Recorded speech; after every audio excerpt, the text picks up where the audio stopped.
Sant'Antonio di Padova giunse in Italia come straniero, imbarcatosi in Africa e approdato in Sicilia dopo un naufragio.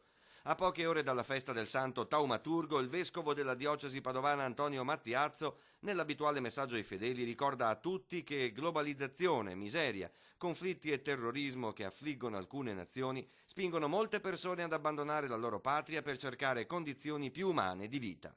Non è un peccato essere poveri, ma è peccato essere indifferenti ed egoisti, dice con grande chiarezza Monsignor Mattiazzo. Gli fa eco Donaldo Danieli, sacerdote trevigiano che ha sempre risposto alle emergenze accogliendo chiunque fosse in difficoltà nel suo centro parrocchiale. Ho letto la lettera del vescovo di Padova e io sono pienamente d'accordo con lui.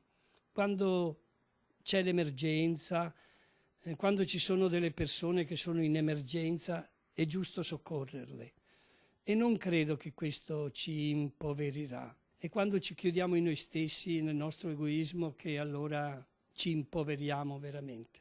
La preoccupazione per la sicurezza, sottolinea nel suo messaggio il vescovo di Padova, non dovrebbe escludere la virtù e il dovere dell'umanità e della solidarietà, anche quando le strutture di accoglienza non sono perfettamente a norma, rinforza Don Danieli da esperto di emergenze, come nel caso delle caserme dismesse. È sempre meglio che dormano in una caserma dove hanno un tetto, dove hanno l'acqua corrente, che restino in una strada.